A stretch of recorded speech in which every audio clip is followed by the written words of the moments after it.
Yo, what's up? Welcome to Kind of Funny Games Daily for Monday, January 24th, 2022. I'm one of your hosts, Blessing Adeoye Jr. Joining me is the LaCroix Poppy himself, Tim fucking Geddes. Bless, how are you doing on this beautiful Monday? Tim, I'm doing pretty good. I am tired because last night I stayed up late watching Euphoria for the first time. And let me tell you, I was only planning to watch one episode. I was like, you know what? Everybody's talking about this Euphoria thing. I know it has Zendaya, and I love Zendaya. Let me watch the first episode and see what it's all about. I kid you not, I watched 3 episodes, and these are hour-long episodes. I watched 3 episodes. I contemplated watching the fourth episode, but I was like, I need a break because that is a heavy show. I don't know if you've seen Euphoria. Oh man, that show goes places. Yeah. So I actually saw episode 4 first. Oh, interesting. Just because Gia was watching and I was working on some stuff and I didn't have time to do it. But episode 4 caught my attention so hard where I'm like, what the fuck is this show? Degrassi always says it goes there. Euphoria goes there, my friend. Dude, that's actually the reason why I wanted to watch Euphoria is because I believe it was HBO Max who announced recently that they're gonna bring back Degrassi and it is gonna be like hour-long episodes, which I can't wait for. I fucking love Degrassi. Wait at all. But after hearing that announcement, I got in the mood. I was like, dude, I need that hit right now. And I know Euphoria touches on like a lot of similar, like it's high school students who are doing drugs and shit. I was like, yo, let's do it. Let's watch this. And dude, like, when I tell you that Zendaya is doing drugs in this show, like drugs, I was not prepared from the get-go, from episode 1. Like they're already, they throw you right into it. Like nobody, there's not one character in the show who's having a great time. Like all of them are doing their own fucked up thing in their own fucked up way, and I can't take my eyes off. Bless, I'm very excited for you. I think that this might literally become one of your favorite shows of all time. It is. I think it might be. Like, honestly, if I think about the genres of TV that I really love, I do have like a soft spot for high school drama, and I don't know what that is. I don't know if it is because I grew up in Degrassi, but like, I don't know if it's because I grew up going to high school. Probably because I went to a high school 1 or 2 times. But yeah, like between Degrassi and like even Riverdale, even though Riverdale kind of turned into trash a few seasons in, I fucking loved Riverdale season 1. This is much better than that, though. Oh yeah. And so I've been having a fun time with that. Tim, how you doing? Dude, I'm doing great. And staying on the Euphoria thing for just 1 sec. For years, Gia's been telling me like, that Zendaya went to like this high school, like the same high school circuit that she did, and so like she would go to like stage productions that Zendaya was in. Totally burying the lead that Gia's dad was Zendaya's principal. Oh my god. Yeah, I'm like, that is way closer a connection. What the fuck? What I want to know is like how much did in high school did Zendaya act like her character in the show, because she plays that character very well. I doubt very much. You don't think she was in high school just taking any pill, like any pill that's available to her? She is taking it. It's wild. Go watch Euphoria, or don't if you're squeamish, because there's a lot going on. There's a lot to scream at. Enough about that, Tim. Let's talk about today's stories, because it is a packed news day. Today's stories include Pokemon Legends Arceus possibly being amazing, Elden Ring going gold, and more, because this is Kind of Funny Games Daily. Each and every weekday at 10 a.m. live right here on twitch.tv/kindoffunnygames. We run you through the nerdy news you need to know about. If you're watching live, you can correct us when we get stuff wrong by going to kindoffunny.com/you're wrong. If you don't want to watch live, you can watch later on youtube.com/kindoffunnygames, roosterteeth.com. Or you can listen later on podcast services around the globe by searching for Kinda Funny Games Daily. Remember, you can use Epic Creator Code Kinda Funny on all Epic Store and Epic in-game purchases like Rocket League and Fortnite to help support the channel. To be a part of the show, to patreon.com/kindoffunnygames, where bronze members or above get to write in, and silver members or above get the show ad-free with the exclusive daily post show.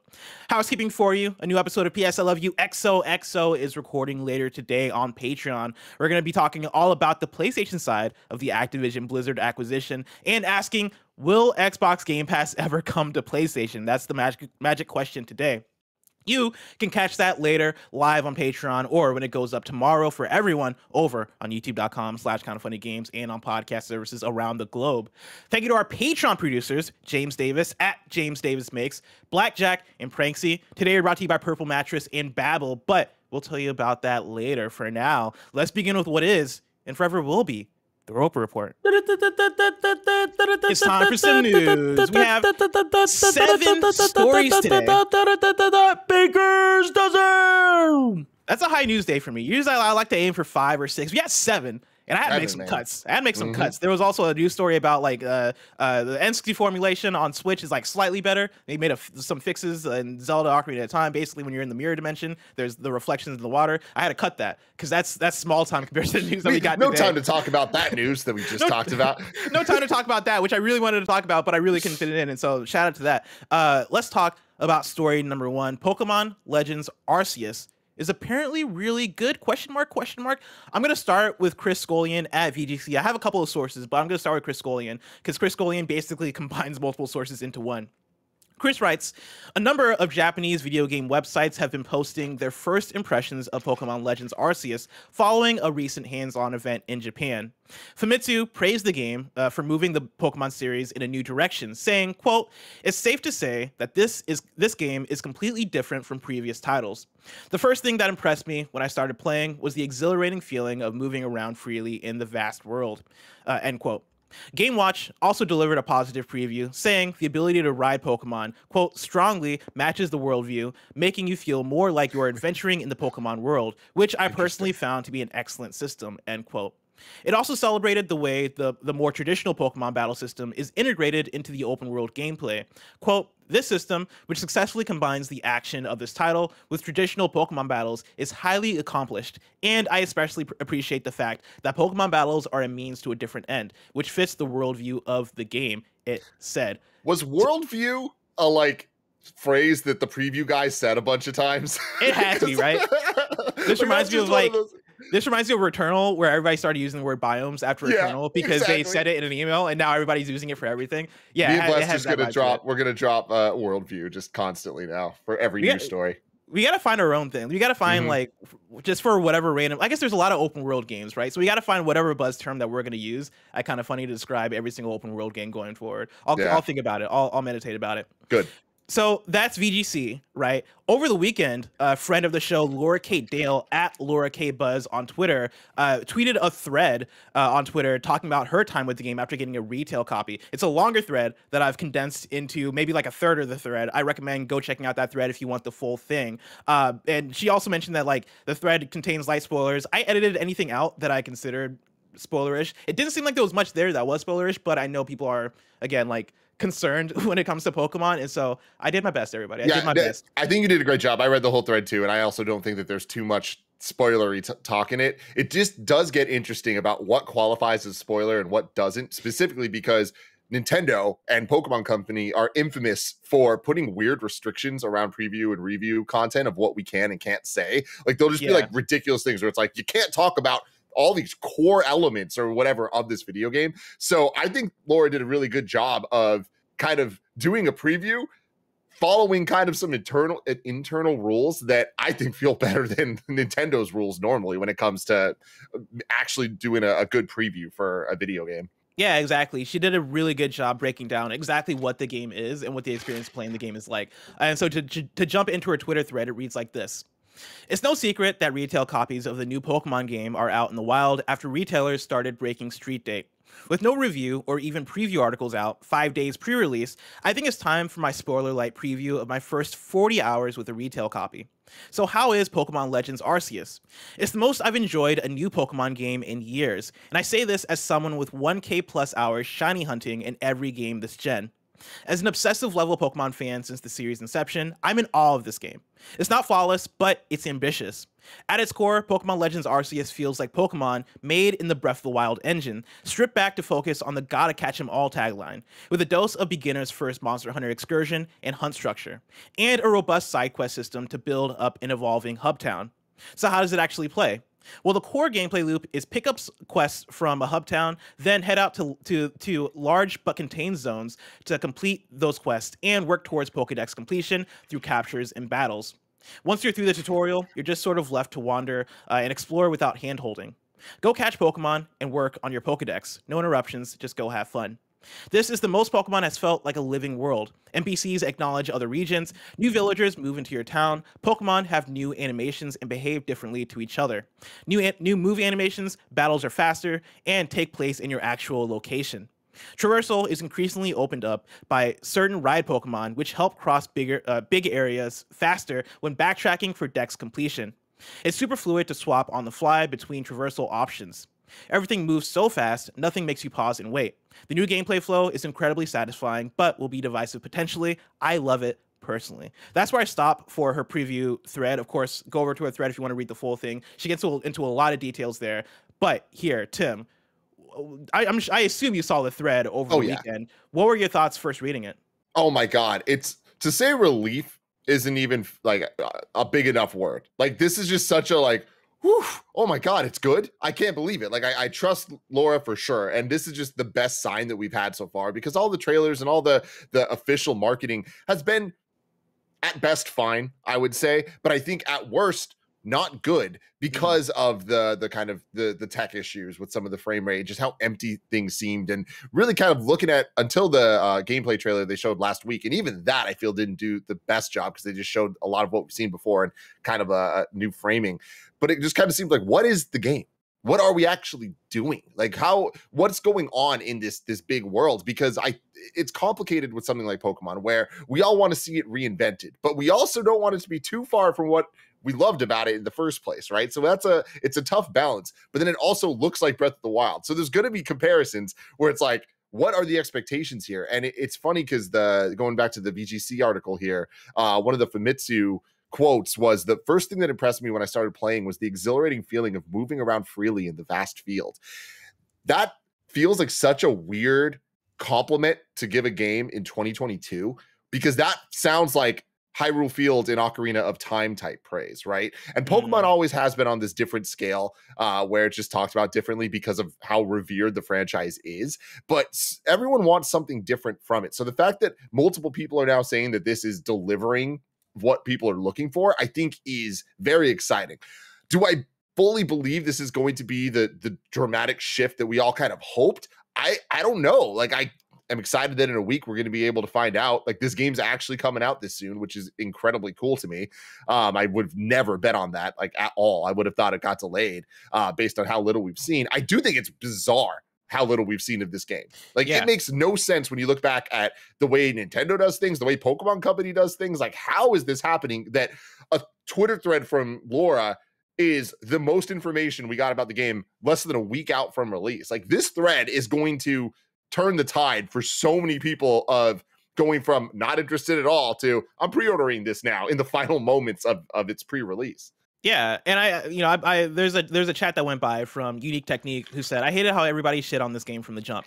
And the thing there is that I think you're right in terms of, the marketing for this game not only wasn't great, I think it was bad, honestly. I don't think the marketing for this game was great. From the get-go, I remember us live reacting to the first reveal of it and us all freaking out because of the idea of what this Pokemon game could be. Oh, this is the Pokemon game of our dreams. This is the Pokemon game where it is for a console. It is this big open world. You're exploring, better graphics, art style, all these things. But every single time they've shown it since then, they've not shown it in a way that's really done it any justice. And the things that they talk about, the things that they've touched on in their trailers and their gameplay trailers have been focused on, I guess, the parts of the game that don't seem as interesting, right? Like, I guess it's the thing of how do you market a game that seems to be Pokemon mixed with Monster Hunter mixed with Breath of the Wild without overhyping it and also like getting Pokemon fans excited for fans that have oftentimes been disappointed in the past before. Like, we're coming off of playing Pokemon Brilliant Diamond and Shining Pearl, and both of us came out of that going, yeah, like, it is what it is. It's kind of boring to play. Like, it is the traditional, it's Pokemon. And I feel like that's been the conversation about Pokemon for so long. The fact that, yeah, like, it doesn't really innovate. It doesn't really go for it. And they don't really have to, because they can pretty much put out what are essentially yearly to bi-yearly installments of this franchise, and people take it and they're like, yeah, it's Pokemon, and we'll shiny hunt, and we'll do the things, and then we'll move on from it. I think we've been kind of trained to not expect any sort of big innovation from Pokemon Company, aside from, like, here's Pokemon Unite and a MOBA, here's Pokemon Sleep, an app that you can use to sleep, right? It's like weird random side stuff that we'll get from time to time that we go, all right, but like, are we ever going to get a big new Pokemon experience that is core? This being that, I feel like it's hard to believe, but this thread from Laura K. Dale, I think, is like you said, right, the most that we've gotten in terms of, oh, this seems like it could be it. This seems like something that's going to be promising, that it's going to be fun. Yeah. No, it's really cool, and there's always the different levels, right? Where there's the critic reception, and then there's the community reception, and I think even with that, it splits even more when you're talking about something like Pokemon that has such a rabid fan base that cares so much about nitty gritty details of things that a lot of other people would just kind of not worry about too much, and in terms of what type of Pokedex it's using and all that stuff. I think that from what we've heard about this game, it's done a good job of like giving it reasons why it's a pared back experience in certain ways in terms of what the dex is, because this is the first dex ever made, and like that's kind of the point. And I'm excited seeing what they're saying here and a little bit of what they've been hinting at story wise of filling out the legend of Arceus. Like, what is it? What's it going to be? And I feel like a week ago I had much less faith than I do now in that story and in what they're trying to do. We'll still see. I'm still a little hesitant that it's going to deliver what I am looking for from this, but 1 week away, we'll find out, and we'll all be playing it together. So that's cool. Yeah, exactly. In the previews in Laura's article, honestly, exceed my expectations of what I was even expecting before. Where since seeing that first initial reveal, I've come down to being like, okay, this is probably going to be a Pokemon game that is open, empty, and I'll be doing grindy tasks, right? It might still be that at its core, but it seems like even with that, what they're nailing here is the formula, and what they're nailing here is making that grind satisfying. And I like what Laura mentions about them really boiling it down to the gotta catch 'em all tagline, and how they're really focusing in on that. And for me, that's what made Breath of the Wild so good, right? In the comparisons to Breath of the Wild. Breath of the Wild was great because I think they stripped back and went, hey, what makes Legend of Zelda great? What makes an open world great? And we'll focus on that. Let's just focus on freely exploring and, like letting the player get lost in a world. If Pokemon Legends Arceus is able to look at Pokemon and break it down to its core and go, what are the core things about Pokemon that fans like? How do we take that and recontextualize it to a new formula that is going to let us do something bigger and something different and something that we know works in a Monster Hunter and other games like that? How can we do it? That has me super excited. Like, this is, again, the most I've been excited for a Pokemon game now in a very long time. Yeah, and another thing that I think is really cool that she gets into in her thread, and I'm not going to get into the specifics of, but just there's an idea of you learning about the Pokemon more than you have in the traditional games, and catching multiple of a species actually having a reason and a gameplay element, and it kind of connects you to these different Pokemon. I love that idea because I think one of the reasons Pokemon's so difficult to nail generation after generation is it is a product that has grown and kind of just been there for every generation of kids as they continue to get, as people age out of it, right? I'm a 32-year-old man, so I played Red and Blue, Gold and Silver. I mean, I played them all, but like those are mine, right? And I will always have the memories of that set of Pokemon and what that set of Pokemon meant to me, and understanding which ones can use Fly and which ones can use Cut and all that shit, right? But then every generation of kids has their own stories of that with a whole new cast of characters and stuff. I play those games and I've never connected with them the same way. There'll be one or two or three, like a couple of them that throughout your game of the different regions, you find a connection with them because of whatever reason, right? But I like that this, to me, reading the thread, I'm like, I feel more interested in a bunch of different Pokemon that I wouldn't have cared about before because it's being recontextualized. And I hope that remains true. And I hope that actually is what this experience turns out to be. Hell yeah, I 100% agree. Tim, speaking of Nintendo, let's hop into story number 2. An unannounced Kirby game has seemingly been teased in a Japanese magazine, question mark. This is Jordan Middler at Video Games Chronicle. A Japanese Nintendo magazine is teasing the announcement of a new Kirby game, according to a translation posted by a Twitter user.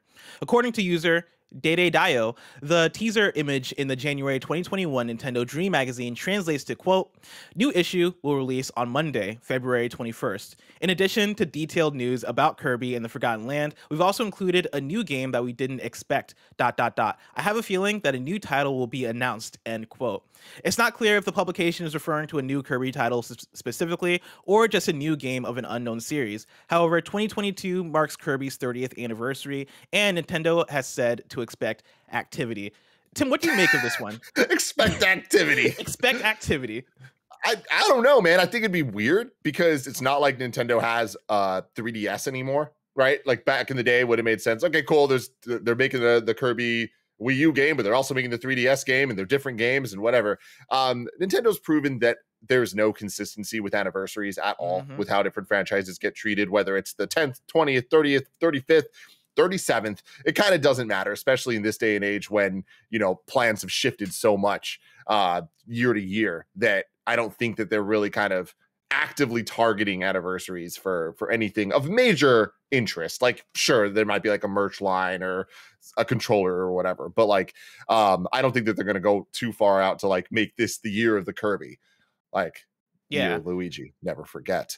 But yeah, I wouldn't be surprised if this ends up being a totally different game that's not Kirby that they're talking about, like some game that we haven't heard announced yet. But I can't really wrap my head around 2 Kirby games coming out, unless it was like, I don't think we're gonna get like a Kirby collection. I don't know. Yeah, like it's hard to think of what it would be. Kirby is one of those franchises that I feel like they just put out games, man. Like they did, like every year I feel like there's a new Kirby title, and it's like, oh, this is a fighter, okay, I guess. And like I don't really hear many people talk about the games, but I mean, there's a fan base out there because they keep putting them out. I wouldn't be surprised if it was just a, hey, here's Kirby 30, in the way that we had Mario 35 or Tetris 99. That's like, a good call. Yeah, like maybe it could be something like that. I think that would fit in line and maybe makes sense to announce this way. I think that's the other thing, is that I don't see Nintendo as the company to announce a new game through just a magazine. Especially if it's a game that might come out worldwide. Like, would you really want to do it through a Japanese like physical magazine publication? I feel like that'd be a weird way to do it. So I don't really know what I'm expecting, but I'm expecting something really small. If it's gonna be, even if it is like a Kirby thing. It could be, well, no, they said new game, so it's probably not this, but just to put it out there, it could be Kirby and the Crystal Shards, which was the N64 game coming to Switch Online. Yeah, but, and that can make sense too. Yeah. I've come to learn not to expect much from Nintendo with anniversaries. Like I'm done like expecting and getting hyped for what are they going to do this year for this thing. Just cuz I think they've taught us not to expect much. Like we got Skyward Sword last year for Zelda, I guess. And like, did we even get a few other things? I'm sure it was probably merch or something that dropped, but like nothing substantial. Yeah. It saddens me, Tim. Yeah, it is what it is, man. Nintendo. Tim, let's hop into some exciting news. Story number 3, Elden Ring has gone gold. This is from, I got to copy and paste the text because I did not copy and paste the author of the article. It comes from Gamatsu, Sal Romano at Gamatsu. Elden Ring has gone gold. From Software's Yasuhiro Katal confirmed in a Taipei Game Show 2022 presentation video. That means core development is complete and the game is ready for mass production to meet its release date. Quote, development is going smoothly, said Katal in the video. Quote, Elden Ring was originally slated for release in January of this year, and it has since been pushed back once to February. But please be assured the title will be ready for sale on February 25th. The master version has already been submitted, and right now the team is working on a day one patch to make sure everything in the game is just so. End quote. Exciting stuff. Unbelievable, man. Congrats to the team. That's so crazy. In this world that they managed to do this, like this game's coming out next month, man. Nuts. We're getting this. We're getting Horizon. We're getting Pokemon Arceus. What a time to be a gamer, man. I asked Greg this like last week on PS Love You, and he said that he's gonna get into Elden Ring despite Horizon and all these other games coming out. Where are you at, Tim? I think you mentioned that you want to try it out before. I'm gonna try it out. I'm gonna try it out, but I'm not expecting I'm gonna stick with it. But I am gonna try this one out. What does Elden Ring need to do for you to get you to stick with it? I don't know. I don't know. We'll see. I don't think that it's gonna stick with me just because of the type of gamer I am, which is a punk ass bitch. Blessing if that's what you were asking. That's fair. That is what I was asking. I don't know how I'm gonna play all these games. That's kind of where I'm at. You know, and that's another thing too. Is like I'm gonna be playing the shit out of Horizon at that point. Hopefully, still Pokemon at that point. Yeah, like if Pokemon Legends Arceus really does live up to what Laura and what those previews are saying, I can see myself getting heavily into that game. That game really does sound like the Pokemon game of my dreams, or at least the Pokemon game that I've maybe been asking for a while. So I plan to spend a lot of time with that. Dying Light 2 is coming out. There's Horizon Forbidden West that I'm going to spend a lot of time in. There's Sifu that I plan to beat. God, yes. And hopefully like maybe I can knock that out on a weekend. Who knows? But like that game looks fun as hell, and I want to play the hell out of that game. There's Ollie Ollie World, which I'm also looking forward to. There's Rumbleverse coming out mid-February. I have no idea how I'm going to fit in all these games, and realistically, it might be impossible to fit in all these games, so I might have to like push some of them till later in March or something. But I cannot wait for Elden Ring. Elden Ring is definitely one that I have on my priority list. Definitely top 3, and it's not 3. You know, Tim. Top 3, and it's not 3. Tim, more for Elden Ring, story number 4. From Software says Elden Ring can be completed in around 30 hours. This is Tom Ivan at VGC. From Software has confirmed that Elden Ring can be completed in around 30 hours. During a Taipei Game Show 2022 video interview, producer Yasuhiro Katao was asked how long it takes to beat the upcoming game. Quote, "This will differ significantly by the player, but in terms of targets set during development, the idea is that the main route should be able to be completed within around 30 hours, he replied.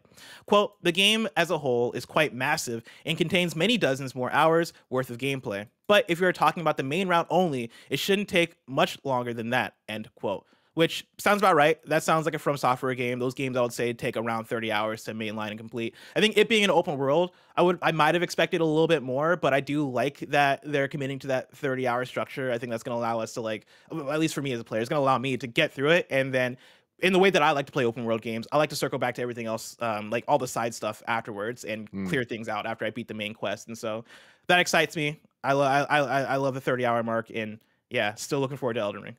Hell yeah.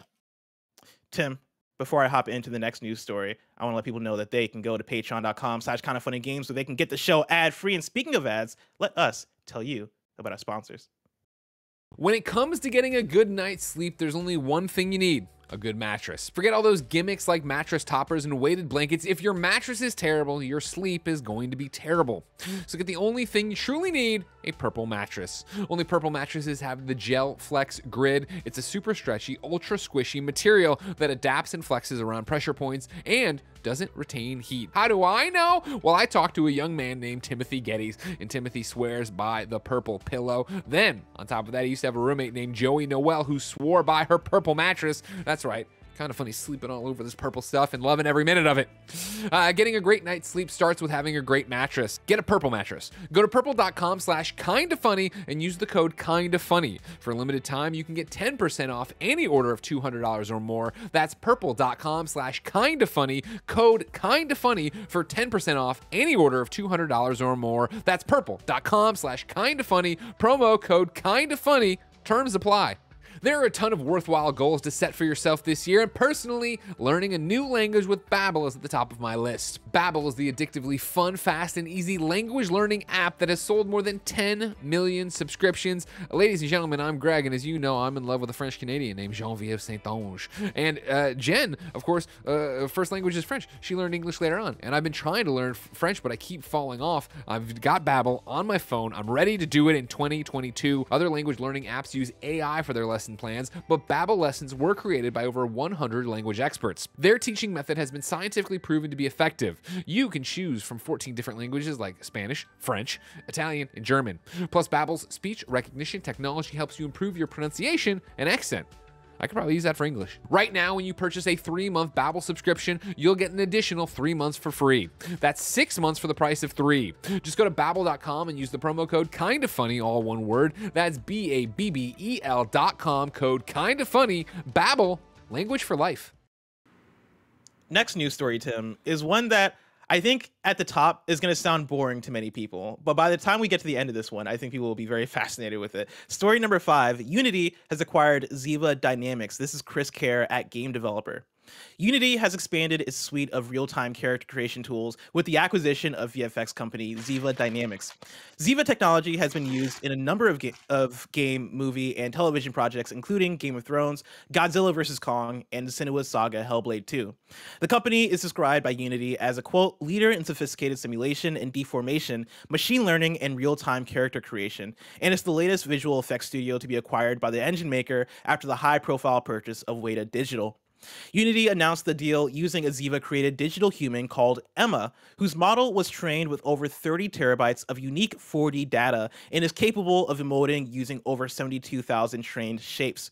What do you mean by 4D data? What is that? Oh, you're about to see, Tim. You're about to see. Quote, this is deep tech for amazingly realistic animation, incredibly emotive performances, letting characters shine even in demanding real-time environments. And soon, it'll be accessible to artists and creators of all levels, reads a Unity blog. Kevin, I sent you over a video that I want to watch together. We're not going to watch the whole thing because it's a longer one, but I do want to watch the beginning of it because it's the video of Emma, right? You can go ahead and press play here. Hi, I'm a virtual human created by Ziva Dynamics. I'm powered by state-of-the-art biomechanical simulation, and I'm running in real time in Unity. But enough about me. I have some even more amazing news to share with you today. I'm excited to announce that today, Ziva, my creators, are now part of the Unity family. Unity and Ziva have a shared vision of making realistic, lifelike character creation accessible and scalable How uncanny for all is this? artists, regardless of You can skill go ahead and level. pause it there, Kevin. I just wanted us to see like it in motion because I saw this morning. I was like, this is fucking crazy.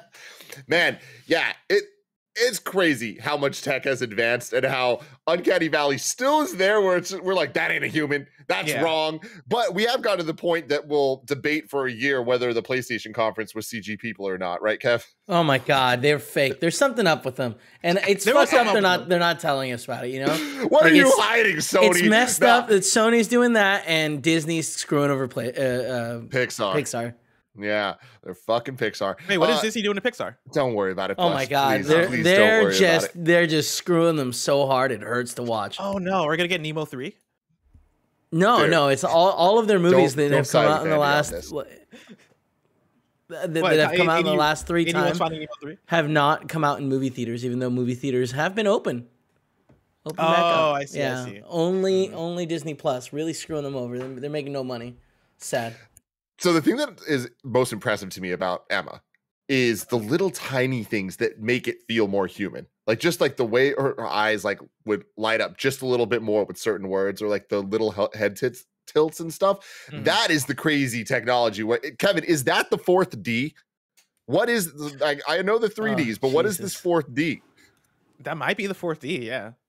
30 terabytes of unique 4D data. I mean, I think that is I think that is the 72,000 train shapes that they're talking about. I do think that is the impressive thing about this is I know like watching the video, it very obviously isn't a human being, right? You can still tell that it's CG animation from that, but it is the way that Emma is emoting that really throws it off and really made me go, oh my God, like she's moving very naturally in a way that is off-putting to me almost.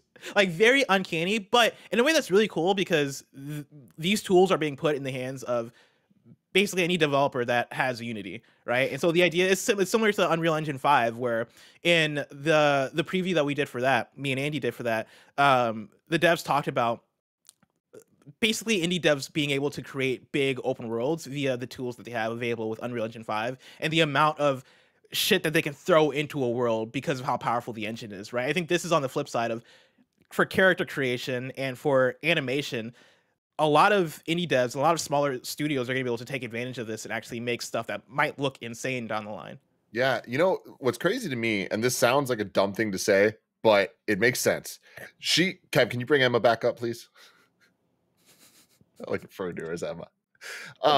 It looks more like a real human with CG on top than it does CG being a human.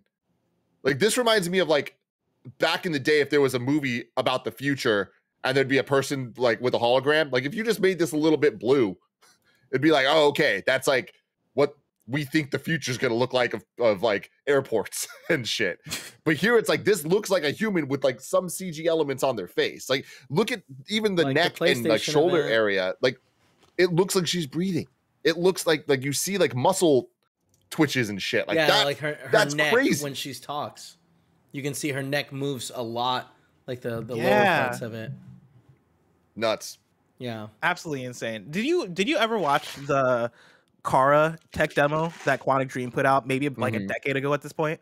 Yeah, I remember watching that like a billion times. I couldn't get over it watching that tech demo, and we've come such a long way since that. I'm sure if we pulled that up, and in fact, Kevin, if you're able to, could you look up Kara tech demo? I'm already on it. Yeah, thank you. At the time when I watched that, I was blown away. partly because I was really into the tech demo and like the story of it, in which they eventually turned into Detroit Become Human, but also the tech of it struck me as like, this is crazy, this is insane. But I wonder, I've not seen that video in a while. I feel like if I watched that video now, I'd be like, oh, like games look better than this. Yeah, I mean, that's tech, right? Like we just get used to a level of CG. I mean, it reminds me a lot of like watching The Matrix and, you know, seeing like what holds up and what doesn't hold up. KPC, and like, we're just in this era of CG. Can you move your head? That just continues to get better, where there's some movies that look timeless, like looking at like Pirates of the Caribbean, right? The CG in that is so fucking good, and it has a lot to do with the style of it, where it's like it feels like a choice. The problems with it feel like a choice as opposed to a limitation. And I think that with a lot of this stuff, where with the tilts and the motions and stuff, that's what this that we're watching now lacks. Yeah, it's wild. I'm like watching this card demo. I'm like, yeah, this looks like a PS4 game. Yeah, I mean, she's also an Android here, so it's a little not a 1-to-1. That's my girl Emma. She's a real girl. All right, calm down. My girl Emma is a real girl. Calm down. Can you fast forward a little bit when she like actually becomes human? Up. Don't worry, they don't show it. This has to be YouTube appropriate. Yeah, no, it's wild how far we've come. Because I'm watching this and I'm like, yeah, this looks like an animation. This looks like I played it on PS3 or something. All right, we can put this away. Thank you so much for that, Kevin. But yeah, Unity, congratulations on getting Ziva Dynamics. Please don't take over the world with androids. Story number 6. Yakuza creator Toshihiro Nagoshi and NetEase have formed a new studio. This is Marie Dealessandri at GameDeveloper, and this is one that I think has been about like a year in the making. We've been talking about this finally happening. I just had a horrible realization about where we are as a people. For years, the comparison, the low-hanging fruit joke is that looks like a PS2 game. Yeah, we're getting to a point that we could say it looks like a PS3 game, and that has relevance, that has understanding, and what we mean by that is, Kara. Yeah, that hurts weird, my soul. Bless. It means we're getting old. Like we're finally getting up there. Oh, this looks like a PS3 game. When I remember PS3 being the most impressive thing ever. I remember playing NBA 2K on PS3 and being like, "Yo, this looks real." Now if I played NBA 2K on PS3, I'd be like, "Why am I playing this? I could be playing NBA 2K." Why am I playing this? Why am I playing this right now? Again, this is the Yakuza creator and NetEase formed a new studio, Marie Dealessandri at GamesIndustry.biz. NetEase unveiled a new studio from veteran Yakuza producer and executive director Toshihiro Nagoshi, simply called Nagoshi Studio. Nagoshi will serve as CEO and representative director of the Tokyo-based developer. The studio has a founding team of eight other members, all veteran from Sega and Yakuza developer Ryu Ga Gotoku Studio. Nagoshi Studio will focus on, quote, developing high-quality console titles that will be released globally, NetEase said. Toshihiro Nagoshi left Sega in February 2021, and reports emerged in August that he was joining NetEase. I'm going to hop from that into a couple of Twitter posts from Nibel, who tweeted out some more details about the situation. This is from Nibel, quote, in an interview with Famitsu, Nagoshi explained that he chose to leave Sega because he didn't want to keep doing the same thing over and over again. He also pointed out that there are less overall constraints at NetEase, and he'll be closer to game dev again. As for the first title from Nagoshi Studio, it's very focused on quality and appealing to core fans and the broader gaming audience. They want to announce it as soon as they can. The game will have a large scale, and Nagoshi is interested in doing things they couldn't do before. So go get him, Nagoshi. Congratulations on the move to NetEase. I'm very curious to see what this is, because it's not gonna be Yakuza or Judgment, right? Because he doesn't have those IP. I wonder if it's gonna be a lot like those, right? I wonder if he's gonna make a Yakuza like, or if he's gonna go for it and try to make something that's a bit different and new for him. Yakuza like, is that you trying to make a new? That's me trying to figure out what our new phrase is. Yeah, Yakuza like. You hear that? Yeah, Judgment is Yakuza like. I guess Yakuza might be a Shenmue like, if anything. I don't know. Is this one that interests you at all? Like, do you have any stake in a new Yakuza like game? No, I think it's cool. I'm always interested when creators kind of leave a team and then they go off, and it's like, what's their project going to be? Is it going to be like a spiritual successor? Is it going to be something completely different? Like, I don't know. It could result in like Balan Wonderworld, right? Yes, it can. That was maybe the most cursed thing you could have said about this. I know. Like, there's fans of this man. I know. Like, I'm so sorry. I take that back. That was too brutal for a Monday morning. That was way too far. But yeah, again, yeah, I'm very curious to see what this is. I like what he's saying about being able to have more freedom and being able to kind of like him being closer to game dev and him not having the overall constraints that you would have at a Sega. That's kind of what you want for creatives. You want creatives to be able to do their own thing and be able to operate the way they want on their game and make the game that they truly believe in and want to make, and also not get burnt out after making the same series over and over and over again. Shout out to Hideo Kojima and Smash creator. I can't think of his name. Sakurai. Thank you. Shout out to those two. But yeah, like I'm curious to see what this actually brings out of him, because I know there's a lot of Yakuza fans out there, and like from playing both some of Yakuza and some of Lost Judgment, those are some good games, some cool games, and I want to see more games like that. Bless, totally off topic on this, but this weekend I finally listened to J. Cole's latest album, front to back. Tim, that came out 9 months ago. I know. I've heard songs here and there, but I just haven't listened to it. I've been sleeping on a classic. I can't fucking believe it. And I know I'm so late to this conversation, but him mentioning Hideo Kojima, I lost my shit. I was like, let's go. Let's go. Oh, dude, such a bar. I was repeating that bar all week when I heard that. I was like, man, J. Cole still got it. Yeah, you were sleeping on a classic. That album slaps. Also, shout out to Earl Sweatshirt, who dropped an album last week. I don't know if you listened to Earl Sweatshirt, but I mean, also still got it. All right, I gotta check that out now. Yeah, check out that new Earl.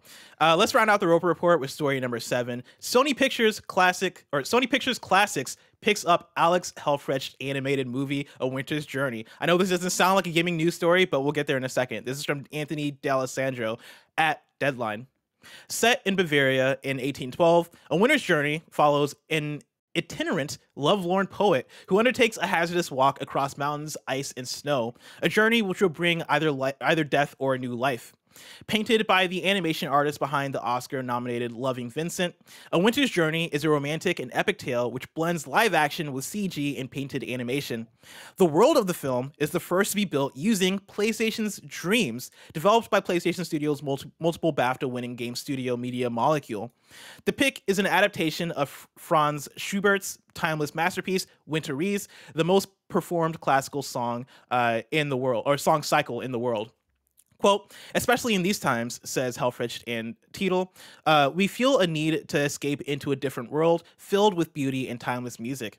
We're lucky to be working with some of the world's greatest actors, artists, and musicians, and couldn't think of a better partner than Sony Pictures Classics to bring our film to diverse audiences, end quote. That's cool. Dreams being made to use like an actual movie. Yeah, that's absolutely wild. I wouldn't have expected this, especially now, like maybe being like a tied in marketing thing around the release of Dreams, but that's kind of cool that Dreams is out there doing its thing. You know, I mean, I do think this kind of expands the worldview of what's possible in terms of movie creation and all of that, you know? Yeah, this is one of those things that I would have thought about happening before Dreams came out. Like when we speculate about what's the power of Dreams, what Dreams can do. Before that game came out, I feel like we had hopes for Dreams being able to do everything, right? People are gonna be able to make movies and make albums and make games that'll come out on the PlayStation Store and all these things in Dreams. And now that Dreams has been out for a couple of years, it came out, was impressive, but also didn't really, I don't think, lived up to the potential that it had in terms of people taking it and making wild things with it that existed outside of Dreams. And for us getting this news, you know, this I feel like is one of the first times where I'm like, oh shit, yeah, like Dreams is like a really good, the tools are great, and I don't think people are really arguing the tools, but this is the first time where I'm looking at this and I'm like, shit, man, like Dreams might have it in the tank if we start seeing more stuff like this, more projects like this. And of course, like totally. Sony picks it up as a way to boost it, obviously, but you know, that's still huge that they're picking up a film and putting in that work. And I'm sure this will come out and have like, you know, might be Oscar nominated if their track record is anything to go by. And that's gonna be huge for them. And so, yeah, I wonder what this means for the actual like potential that Dreams has even beyond this. Do we start seeing more stuff like this out of Dreams? Yeah. I mean, people have made entire YouTube videos in Dreams. People have, yeah, even on youtube.com/kindoffunnygames. People can maybe check out the Blessing Show where I'm hosting it from Dreams and talking about Dreams. And I had nothing I was going to mention about Dreams. Is that the most popular episode? No, it's not. It's fucking Greg Miller talking about Avengers. Fucking Greg Miller talking about goddamn Avengers. Yeah, it's like, and the worst part about it is that every time the Dreams video is about to catch up on it, Avengers drops some content, and then the Avengers video gets thousands of more views. And I'm like, fuck, man, almost. Like, we almost catch it every single time. So go check out that Dreams episode. Yeah, watch it. Give it the views. If you already watched it, watch it again. Yeah. What's the thing I was gonna say about Dreams? I forget what I was gonna say about Dreams. Anyway, I want to go check Dreams out again because I did that last year around this time for that video, and I was super impressed by the Dreams that I came across. Right, the games and stuff that people were making in there. And like, I forget if I mentioned this one in the Dreams video. I must have. Right, there's a dream called Lock, which is a first-person puzzle game where you go through a house and you are solving puzzles, and it is basically The Witness but with words. And it is, to this day, one of the most like impressive things I've seen in a creation tool like that, to the point where if they released that just on the PlayStation Store and sold it for $10, it would have. I think that's the thing you could have done, and it would have popped off. Now I remember what I was going to say. I was going to say bring Dreams to PC. I don't understand why Dreams is on PC. That's what I was going to say. More people need to get their hands on Dreams. There was this weekend, something was going viral of somebody trying to remake the Jurassic Park T-Rex in Dreams. And it was just unbelievable. That was happening like I want to say at a certain point weekly when Dreams first came out. When it came out in beta or in early access, there was like viral stuff left and right coming out of Dreams. Yeah, and I can't find it now, but that's crazy. Yeah, I feel like now that we're a few years ahead of it, it's not as like newsworthy anymore. Like people are like, oh yeah, you can make stuff in Dreams, but the game's still impressive. Like Dreams is still an impressive tool that, again, if they bring it to PC or even if they put a version of it free on PlayStation or PS Plus, maybe allow you to play the games for free. There is so much you can do with Dreams if you market it and put it in people's hands that I feel like they're kind of missing out on. Kev, Fix It Richie in the chat just dropped the Twitter link. If you could bring that up for a sec. Yeah, Kev, bring that up as you're doing that. Hold on one second. I can hear. I'm trying to fix something on Nick's computer, and I guess he's talking to Andy, so I can hear it. Can the audience hear it? No, they can't hear it. Can we allow the audience to hear it? No, that would be a breach of confidence there. A breach of confidence. Tim, I can't wait for Kev to bring up this thing that you linked, but Kev doing that, you don't is have just to. so far. Well, he did it. That's so loud. Shit's crazy. This is cool. This is cool as hell. I'm laughing because the audio listeners just kind of fucking screaming out of nowhere. But yeah, no, this looks insane. Holy shit. Yeah. Shout out Holy to Dreams. cow. This is fucking crazy. Shout out to Dreams. Tim, I can't wait for Dreams to eventually come to PC, but it seems like that might be so far away. If I want to know what's coming out to mom drop shops today, where would I look? The official list of upcoming software across each and every platform as listed by the Kinda Funny Games Daily Show host each and every weekday.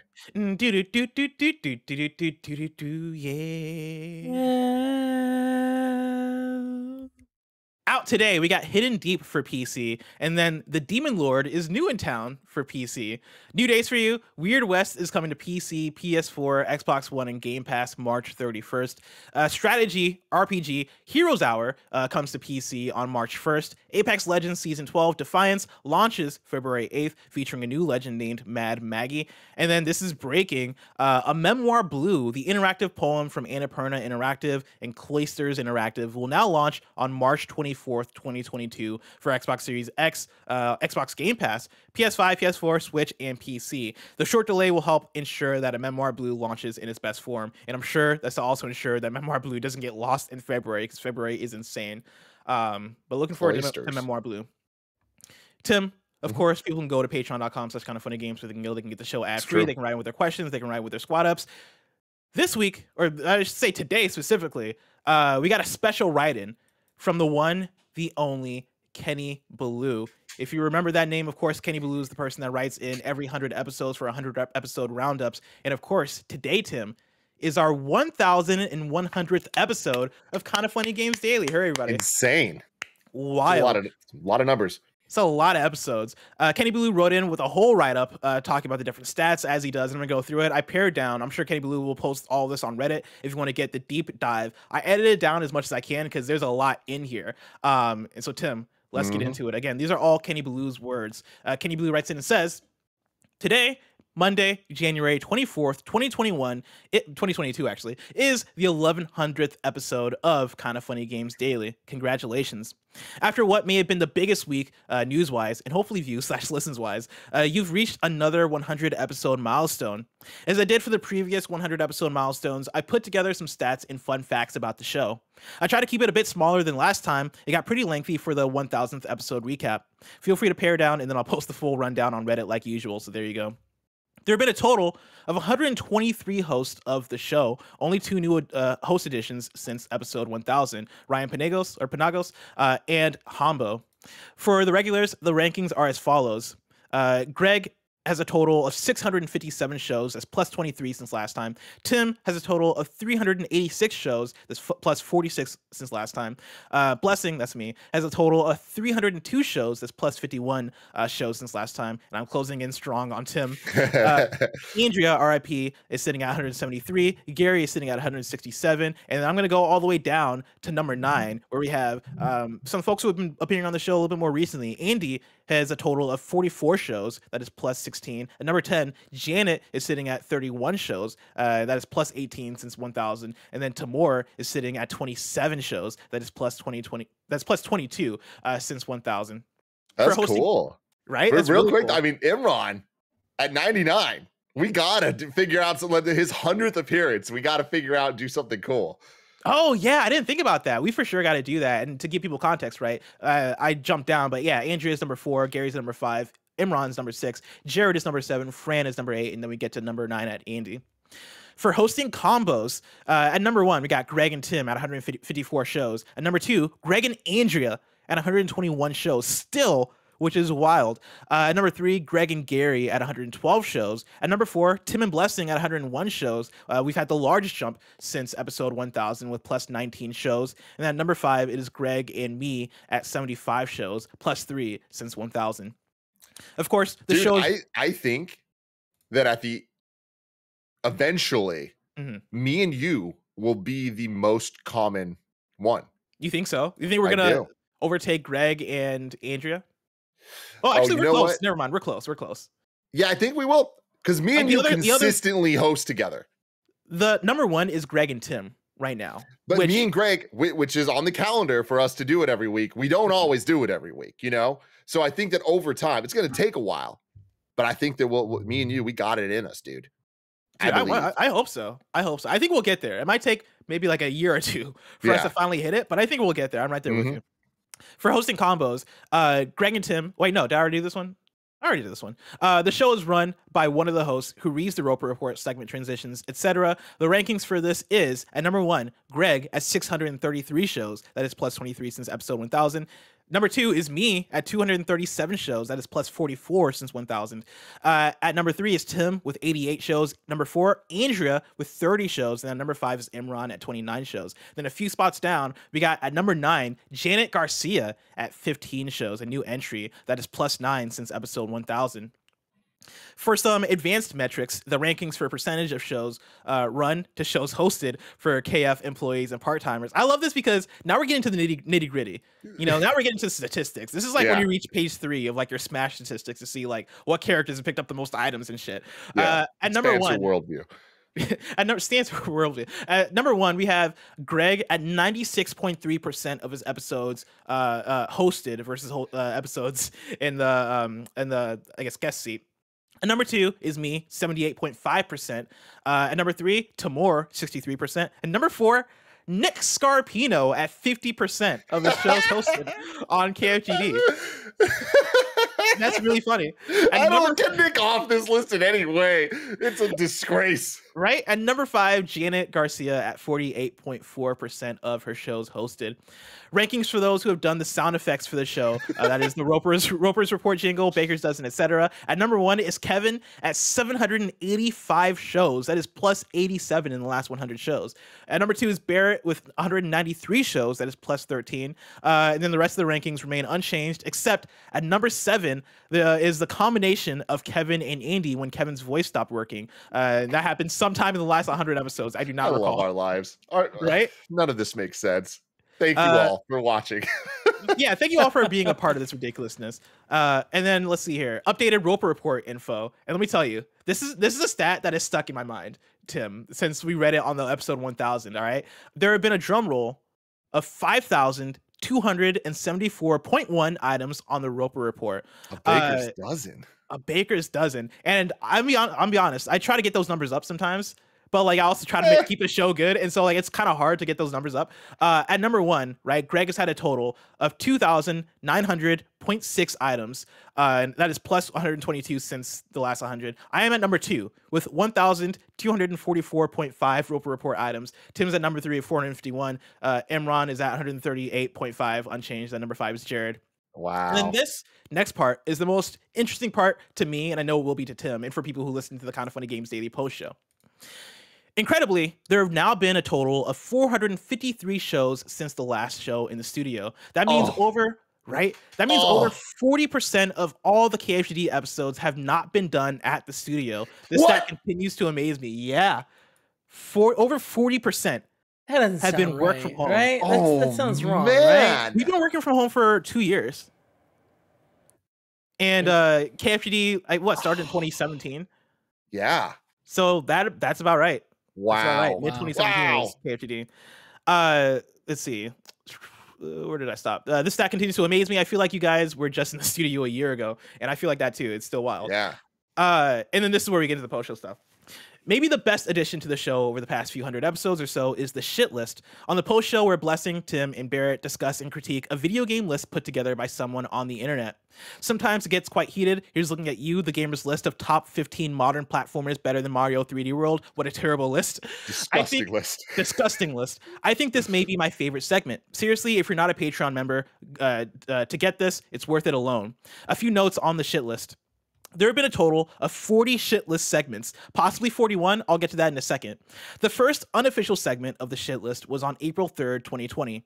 Kevin was running the post show, so no Barrett. It remained unnamed until the 12th segment on April 26th, 2021, almost a year later. On that post show, Tim suggested the name shit list, and it stuck. That could have been the 13th episode of the shit list, but on October 26, 2020, Blessing had proposed to look at another list, every rare game ranked, but Tim decided to answer a reader mail question instead. On Wednesday, June 9th, 2021, there may have been an episode of the shit list, but the only audio on the post show was Barrett, LOL. It sounded like they were discussing rankings of things, but it can't be counted as an official episode. Very fair. Hey, it happens. Yeah, it's happened to me. It happens so easily. Typically, it is Blessing, Tim, and Barrett, but there have been 3 shitlist segments without Tim, May 10th and 24th, 2021, and November 1st, 2021. Each of those days, Tim had to leave early without doing the post show. Kevin has been a part twice instead of Barrett. Roger has also been a part of it 3 times instead of Barrett. Of the 40 segments, 2 have been remixes. Once Barrett had Tim create his own rankings for his favorite E3 press conferences, and the second time was Blessing and Barrett reviewing a list of the best Nickelodeon cartoons. Blessing pulls the list from various websites across the internet. A few have been featured multiple times. Games Radar with 8 lists, Game Rant 4 lists, The Gamer 4 lists. Barrett rightfully hates the Gamer lists. They are controversial. Screen Rant is sitting at 3 lists. Complex is sitting at 3 lists. Culture of Gaming is 3. Game Informer is 3. And then Watch Mojo is sitting at 3 lists. Congratulations on making it to 1,100 episodes. It's truly incredible how the show keeps growing and it keeps getting better. Thank you for all the hard work you put into the show every single day. Love, Kenny Baloo. And Kenny Baloo, we love you. Thank you so much for the write-up, especially for the shit list stuff. I know it doesn't matter for probably most of the viewers since most people don't get the post show, but for people that watch the post show and hang out with the shit list, it is my favorite part of the show, and it's something that we have a lot of fun with. And so I highly recommend listen to the shit list. This post show for today's episode might be us revisiting every rare game ranked, so get ready for that, Tim. And it's not let me clarify, it's not actually every rare game, it's the top 10 best games by rare. I couldn't find the every rare game ranked article. It's a lot of games, but still, we're going to be talking about some rare games. But yeah, thank you again, Kenny Baloo, and again, thank you everybody for 1,100 episodes. That is incredible, and the fact that I've been here long enough to be number 2 most hosting on the show blows my mind, because I used to listen to the show every day when Greg used to host. And so yeah, thanks again. Fucking wild. Now it's time for kindoffunny.com/you're wrong. That's where you write in, let us know what we got wrong as we got it wrong, so you can correct it for those watching later on YouTube and on podcast services. Nana writes in and says, Bless, you said we got Pokemon Sleep, but that game still isn't out yet. I don't think I meant to imply that we already got it. I think when I said we got it, I think I was meaning like we got the announcement or the idea of it. But yeah, if we had no Pokemon Sleep, of course I'd be using it, Nano. You know, I'm well aware that we don't have Pokemon Sleep, especially because I don't get good sleep nowadays. You know. Let's see. Okay, Nano. Now you're just nitpicking, Nano. Now you're just nitpicking. I mean, he's nitpicking, but I appreciate it here. Tim said Legends Arceus is 1 week away, but it comes out this Friday, way sooner than it actually feels. That's wild. Wild that it's that soon. Days away. Fuck yeah. Kebab says Weta is pronounced Weta, like wet, because I said Weta. Also, the acquisition was Weta Digital. Weta Work. The acquisition was Weta Digital. Weta Workshop, famous for making swords, and I don't think I've got that one wrong, but sure.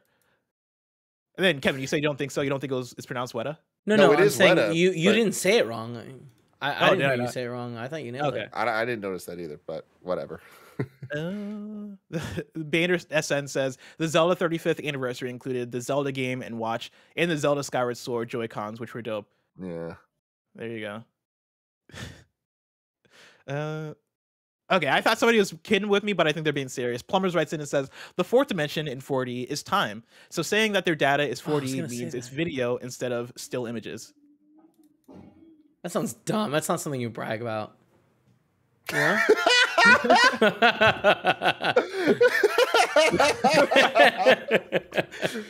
Oh man. That's it for kindafunny.com/you're wrong. This week's hosts for Kinda Funny Games Daily go like this. Tomorrow you're getting Greg and Gary Witta. Wednesday you're getting me and Andy. Thursday you're getting Greg and Tim, and then Friday you're getting me and TM Tamor Hussein from GameSpot. Get hyped for that. If you're watching this live on Twitch, after this I gotta check the calendar because I think there was a switch up. I think it's Andy and Mike playing a game. Nope. It Takes Two. Mike's Andy out. and Nick playing. Andy and Nick playing It Takes Two or Icarus. So one of those. Look forward to that. If you want to catch that stream later, you can subscribe to youtube.com/kindafunnyplays. Remember, this has been Kinda Funny Games Daily, each and every weekday live right here on twitch.tv/kindafunnygames. We run you through the nerdy news you need to know about. We have a Patreon post show for those that are subbed at the silver level of patreon.com/kindafunnygames. I'm laughing because some jokester out there in the middle of my like sign off right up put the word banana, and I don't know who would do such a thing, but I think it might have been Greg Miller. It wasn't Greg. Kevin. Wait, that is how have we went 1,100 episodes of the show without Kevin fucking with the doc that we're reading off? Oh no, we haven't. I've done it before. Oh my lord! Tim bless you him. through the nerdy news you need to know about banana. We have a Patreon function. He got it though. He got it. I was upset when he didn't because I updated that after this. Andy and Nick beat 2021 Game of the Year. It Takes Two. Oh, you updated that? I didn't notice. Yeah, I updated that. So I was like, shit, he's not reading everything verbatim. Yeah. Damn. That is the thing. Because I write everything down, but I don't read every single thing. Yeah, I just read it when I'm like, just in case. That's really funny. I need somebody to clip out Kevin's little laugh because that's a level of maniacal that I've known him since I was 4 years old, and I've never heard that chaos. I've done it before. Man. I added the word lightsaber into someone's script, and they read it. I can't remember who it was, but they read it, no problem. They were just like, huh. It's the fact that like it's just out of all the words banana you just put it in the middle of my script. I love it. Oh man. Anyway, banana. We have a Patreon post show for those that are subbed at the server level of patreon.com/kindafunnygames. So stick around for that. Otherwise, until next time, Game Daily.